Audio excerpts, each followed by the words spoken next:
Dans un monde où l'on se définit souvent par ce que l'on fait, par nos réussites, nos échecs et nos relations, une question se pose: qui êtes-vous vraiment?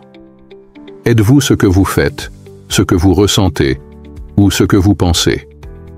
Ou bien existe-t-il quelque chose de plus profond, d'invisible, d'intemporel qui dépasse tout ça? Aujourd'hui, je vous invite à un voyage de réflexion concernant la vie extraordinaire d'Elon Musk. Avant d'aller plus loin, pensez à aimer cette vidéo et à vous. Abonnez si vous appréciez le contenu authentique. Né en 1971 à Pretoria, une petite ville industrielle en Afrique du Sud. Dès son plus jeune âge, il se démarquait par une curiosité insatiable. Malgré une enfance marquée par des défis, notamment le divorce de ses parents et une éducation stricte avec son père, Elon cultive déjà de grandes ambitions.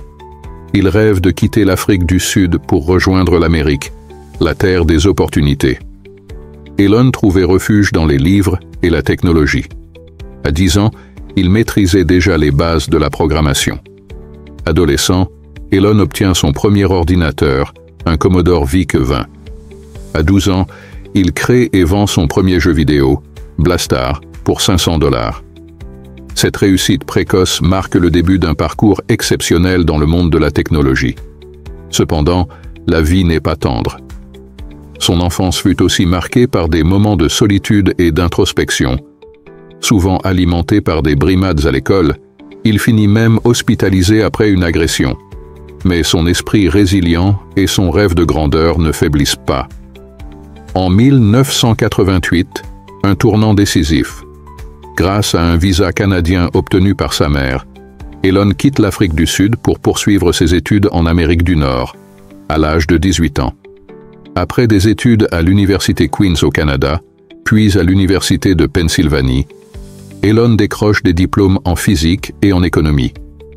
Il s'intéresse déjà à 3 domaines qui façonneront sa carrière: Internet, l'énergie solaire et l'espace. En 1995, il rejoint Stanford pour un doctorat, mais abandonne après seulement 2 jours, convaincu que le monde des startups l'attend. Avec son frère Kimball, il cofonde Zip2, une plateforme qui connecte les entreprises locales aux annuaires et cartes en ligne. Après des débuts difficiles, il lève des fonds et vend l'entreprise à Compaq en 1999 pour $300 millions. Elon empoche 22 millions. Son premier grand succès fut la cofondation de Mapas, une plateforme de cartographie numérique, suivie par Playmate, un service de paiement en ligne qui révolutionna les transactions électroniques. Mais le chemin ne fut pas sans embûches. Les débuts de Mapways furent marqués par des retards de financement, et plusieurs investisseurs retirèrent leur soutien. Pour Elon, chaque échec était une opportunité de repenser et d'améliorer ses idées. Il développait une approche singulière: échouer vite, apprendre plus vite. 2000, l'avènement de PayPal. Avec son argent, Elon Musk s'attaque au secteur bancaire en lançant X.com, une plateforme de services financiers en ligne. Cependant, une guerre interne éclate. Peter Thiel et Max Levchin, cofondateurs d'une entreprise concurrente, Confinity, fusionnent avec X.com. Malgré sa vision, Elon est évincé de son poste de PDG en 2000 par le conseil d'administration. X.com devient PayPal et connaît un succès fulgurant. Lorsque PayPal est racheté par eBay pour $1,5 milliard en 2002, Musk emporte 250 millions, consolidant sa place parmi les entrepreneurs les plus prospères de la Silicon Valley. Évincé de PayPal, mais non brisé, Elon Musk se tourne vers une nouvelle obsession: conquérir l'espace. Il rêve de fusées, de colonies sur Mars, et de repousser les limites de ce qui est possible. Elon Musk devint célèbre non seulement pour ses idées visionnaires, mais aussi pour sa manière de travailler. Obsédé par l'efficacité et la rapidité, il imposait à ses équipes des rythmes presque inhumains. Les anecdotes abondent sur ses nuits passées dans des sacs de couchage au bureau et ses appels à 3 heures du matin pour discuter de micro-détails d'un projet. Il n'hésitait pas à bouleverser le travail de semaines pour adopter une nouvelle solution plus prometteuse. Pour ses employés les plus loyaux, travailler avec Maersk était à la fois un honneur et une épreuve. Ceux qui restaient bénéficiaient d'une confiance absolue et accédaient à des rôles de leadership dès qu'ils prouvaient leur valeur. Mais il était impitoyable envers ceux qui ne suivaient pas son rythme ou remettaient en question sa vision. La force d'Elon réside dans sa capacité à transformer chaque situation, même désespérée, en tremplin. Lorsqu'un lancement critique de fusée échoua en 2010, menaçant de ruiner Skyreach, sa société spatiale, il redoubla d'efforts pour lever des fonds et sécuriser un nouveau lancement dans un délai record. Cette capacité à agir dans l'urgence, sans jamais laisser un échec l'arrêter, le définissait. L'échec n'est qu'une étape du processus, aimait-il dire. Avec le succès de Skyreach et de Ecomotion, sa société de véhicules électriques, Elon Musk devint une figure incontournable de l'innovation mondiale. Ces entreprises redéfinirent des industries entières.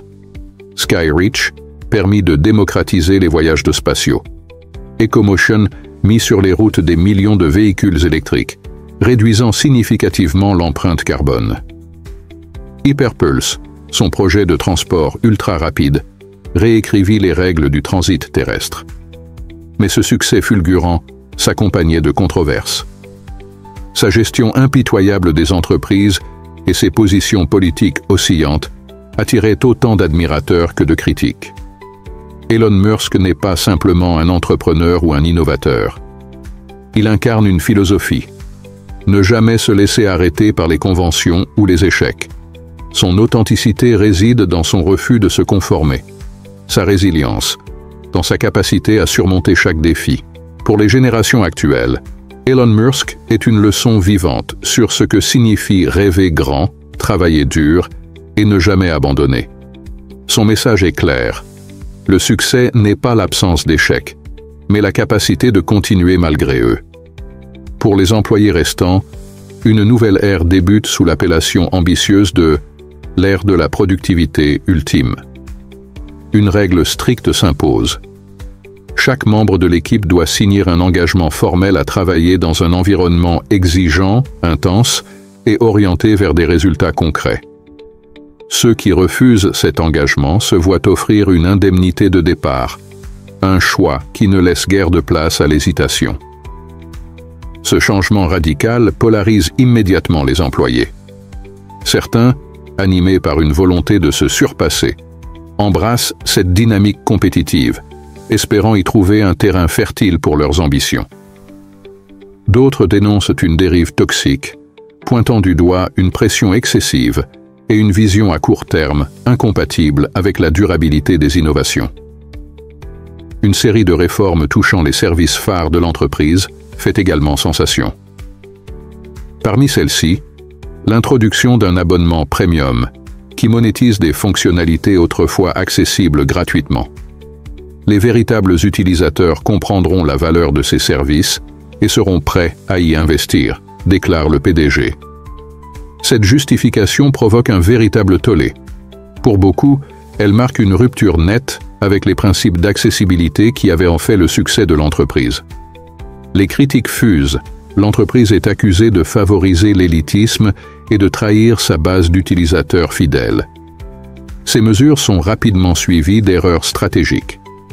La prolifération d'informations erronées via des comptes frauduleux met à mal la crédibilité de la plateforme. La gestion de ces incidents est perçue comme lente et inefficace, amplifiant la méfiance des utilisateurs.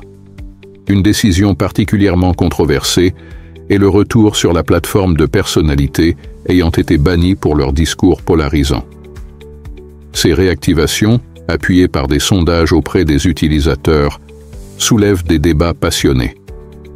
Pour certains, il s'agit d'un geste en faveur de la liberté d'expression. Pour d'autres, cela fragilise les efforts visant à réduire les discours haineux et la désinformation. Dans un geste encore plus controversé, le PDG ajuste les algorithmes pour amplifier certaines voix, y compris la sienne. Cette manœuvre est largement perçue comme une manipulation visant à influencer les débats publics, posant la question de l'éthique dans la gestion des plateformes numériques. En parallèle, l'entreprise subit une transformation visuelle marquée par le remplacement de son logo emblématique. Ce changement, censé symboliser une ère audacieuse et tournée vers l'avenir, est accueilli froidement par de nombreux utilisateurs et employés. Beaucoup y voient une perte d'identité et un reniement des valeurs fondatrices. Pour le PDG, cependant, cette nouvelle identité est une déclaration de puissance et de renouveau. Mais le coût émotionnel de ce choix, tant pour les employés que pour les utilisateurs, reste palpable.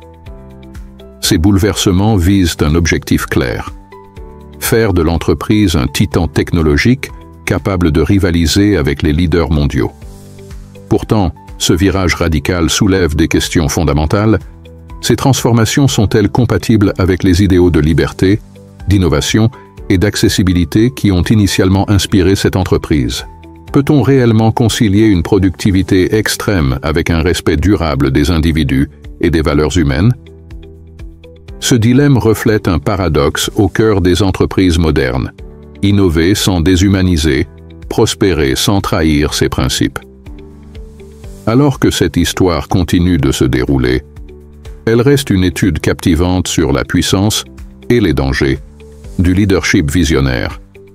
Si les ambitions du PDG redéfinissent les limites du possible, elles soulignent également les sacrifices nécessaires et les tensions qu'impose un tel changement. Le débat demeure. Jusqu'où peut-on repousser les frontières de l'innovation sans rompre l'équilibre entre succès et valeurs fondamentales? Dans les années 2000, Elon Musk incarnait l'image de l'entrepreneur idéaliste, un visionnaire engagé en faveur de l'environnement et des technologies d'avenir. Soutenant Barack Obama et ses politiques progressistes, il voyait dans les énergies renouvelables un pilier de la transformation mondiale. Cependant, ce positionnement a connu une mutation radicale au fil des années. En 2020, un événement majeur a marqué un tournant décisif: la pandémie de Covid-19. Face aux restrictions sanitaires imposées en Californie, Musk a défié les autorités en maintenant ouvertes les usines Tesla. Il dénonçait les mesures comme excessives et nuisibles à la liberté d'entreprendre. Cet acte de défiance révéla une facette libertarienne du milliardaire, farouchement opposé à toute forme de régulation étatique, perçue comme un obstacle à l'innovation. Cette opposition aux réglementations démocrates l'a progressivement éloigné de ses alliances passées. Musk commença à critiquer ouvertement les institutions qu'il considérait comme des freins à la créativité et à l'efficacité économique. Au fil des années, Musk s'est rapproché des positions républicaines, en particulier sur des sujets tels que la liberté d'expression et la régulation technologique. En 2024, alors que Donald Trump se présente pour un second mandat, Musk s'impose comme un allié clé de la campagne républicaine. Il crée une organisation privée pour financer des initiatives en faveur du candidat, injectant des dizaines de millions de dollars dans le processus. Cette implication dépasse le simple soutien financier. En utilisant les plateformes numériques sous son contrôle, il amplifie des messages pro-Trump et critique ouvertement Kamala Harris, candidate démocrate. Ces publications, souvent polémiques, relaient des idées clivantes et remettent en question la fiabilité du système électoral. Ces actions soulèvent de vives préoccupations sur l'éthique et les limites de l'influence des milliardaires dans le débat politique. À l'approche de l'élection, Musk adopte des stratégies audacieuses pour influencer l'issue du vote, notamment dans les swing states. Il lance des campagnes virales et des initiatives à la frontière de la légalité, exacerbant les tensions politiques. Cette approche soulève une question fondamentale. Dans une démocratie, quelle place peut et doit occuper l'influence des individus fortunés sur le processus électoral? En positionnant ses entreprises et son image personnelle au cœur de la campagne, Musk semble franchir des lignes éthiques qui divisent l'opinion publique américaine. L'impact de Musk ne se limite pas aux États-Unis. En Europe et en Amérique latine, il a établi des relations étroites avec des dirigeants conservateurs consolidant une impression d'influence politique mondiale. Ses déclarations publiques et ses choix stratégiques renforcent l'idée que Musk aspire à jouer un rôle dans la définition des politiques globales. Si ses partisans louent son audace, sa vision et son engagement, ses détracteurs s'inquiètent de la concentration de pouvoir entre les mains d'un seul individu. Musk, à la croisée des mondes technologiques et politiques, incarne les opportunités et les dangers d'une époque où les figures privées peuvent remodeler l'ordre public à une échelle sans précédent. Ce parcours pose une question cruciale pour les générations futures.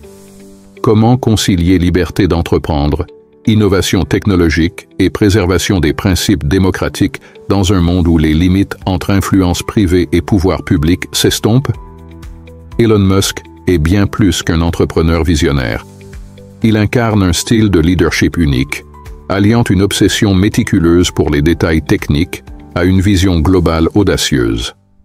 Ce mélange, rare et puissant, est le moteur caché de ses succès spectaculaires, mais aussi de nombreuses controverses. Musk ne délègue pas sa vision. Il l'incarne à chaque étape. Lors du développement de ses premiers projets d'énergie verte, il passait des nuits entières sur le terrain, scrutant chaque détail. Chaque vis, chaque ligne de code, chaque opération devait répondre à ses propres standards d'excellence. Un exemple frappant est la mise au point d'un prototype de véhicule autonome révolutionnaire. À 2 semaines d'une présentation publique cruciale, il exigea que des éléments validés soient complètement revus. Il n'y a pas de limite, seulement des excuses, aurait-il déclaré à son équipe. Bien que ce travail intense ait permis de présenter un prototype acclamé, les témoignages d'ingénieurs évoquent des nuits blanches et un stress écrasant. Cette approche extrême suscite des avis tranchés.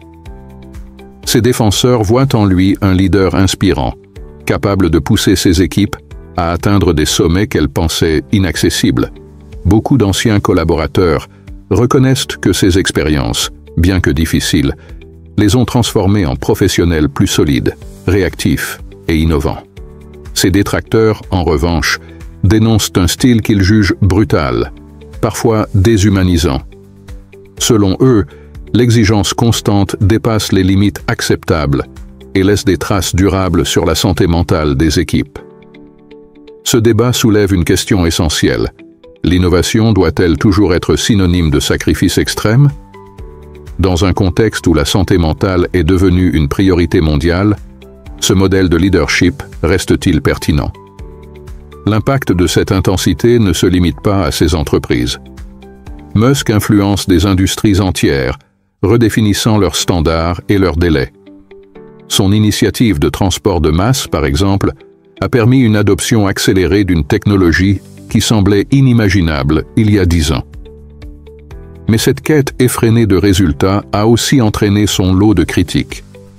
Des employés rapportent avoir travaillé dans des conditions physiquement et émotionnellement éprouvantes pour respecter des délais qu'ils jugeaient impossibles. Des experts externes pointent également les risques que cette rapidité pose en termes de sécurité et d'éthique. Elon Musk incarne une vision de l'excellence qui inspire autant qu'elle interroge. Si ses succès témoignent de l'efficacité de son approche, les tensions qu'elle génère montrent que le coût humain de l'innovation ne peut être ignoré. Alors que les notions d'équilibre de vie et de bien-être gagnent en importance, le leadership à la Musk invite à une réflexion cruciale.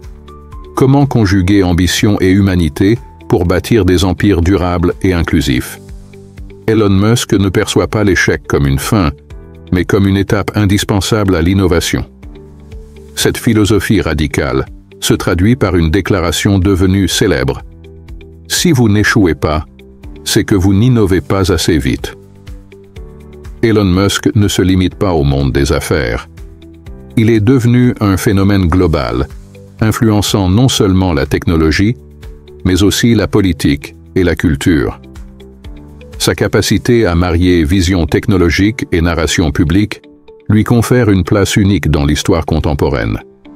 Le récit de la vie d'Elon Musk, tel que présenté dans la vidéo, offre plusieurs messages clés sur l'authenticité, la résilience et le succès dont la génération actuelle peut s'inspirer pour son développement personnel. Authenticité. Suivre sa propre voie. Musk a constamment suivi ses propres intérêts et passions, même lorsqu'ils semblaient peu conventionnels ou difficiles à atteindre. Espace, énergie solaire. La leçon ici est de s'écouter soi-même et de poursuivre ses propres objectifs, sans se laisser dicter sa voie par les attentes des autres. Remettre en question le statu quo. Musk n'a jamais hésité à remettre en question les normes établies dans les industries qu'il a abordées. Il encourage une pensée critique et une volonté de trouver des solutions innovantes, même si cela signifie bousculer les conventions. Assumer ses choix, même controversés.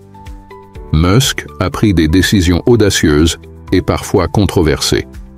L'authenticité implique d'assumer ses choix et d'en accepter les conséquences, même face aux critiques.